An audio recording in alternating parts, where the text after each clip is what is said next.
Price the lord. ಪ್ರಿಯರೇ, ಕೀರ್ತನೆ 28ನೇ ಅಧ್ಯಾಯ 7ನೇ ವಚನದಲ್ಲಿ ದಾವೀದ ಭಕ್ತನು ಈ ರೀತಿ ಹೇಳ್ತಾನೆ, ನಾನು ಆತನಲ್ಲಿ ಭರವಸೆ ಇಟ್ಟೆನು, ನನಗೆ ಸಹಾಯವು ಉಂಟಾಯಿತು ಎಂಬುದಾಗಿ. ನೋಡಿ, god is faithful, he will never leave those who trust him.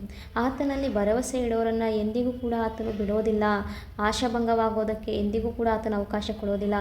ದಾವೀದನು ತನ್ನ ಕಷ್ಟಕರ ಪರಿಸ್ಥಿತಿಯಲ್ಲಿ ದೇವರ ಮೇಲೆ ಭರವಸೆ ಇಟ್ಟಿದ್ದಕ್ಕೆ ಆತನಿಗೆ ಸಹಾಯ ಉಂಟಾಯಿತು. ಅದೇ ರೀತಿಯಲ್ಲಿ ಅಬ್ರಹಾಮನು ತನ್ನ ಜೀವಿತದ ಅಸಾಧ್ಯವಾದಂಥ ಕಾರ್ಯದ ವಿಷಯದಲ್ಲಿ ದೇವರ ಮೇಲೆ ಭರವಸೆ ಇಟ್ಟಿದ್ದಕ್ಕೆ ತನ್ನ ಮುಪ್ಪಿನ ಕಾಲದಲ್ಲಿ ಆತನಿಗೆ ಸಹಾಯ ಉಂಟಾಯಿತು. ಇಸಾಕನನ್ನು ಪಡೆದುಕೊಂಡನು.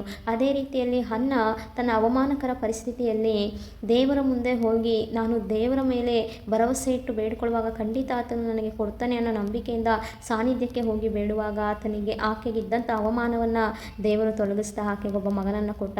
ಅದೇ ರೀತಿಯಲ್ಲಿ ಯೋಸೇಫನನ್ನು ನಾವು ನೋಡೋದಾದರೆ ತನ್ನ ಜೀವಿತದ ಬಹಳ ಕಷ್ಟಕರ ಪರಿಸ್ಥಿತಿಯಲ್ಲಿ ಕೂಡ ದೇವರು ತನ್ನ ವಾಗ್ದಾನವನ್ನು ನೆರವೇರಿಸ ಶಕ್ತನು ಎಂಬುದಾಗಿ ದೇವರ ಮೇಲೆ ಭರವಸೆ ಇಟ್ಟ.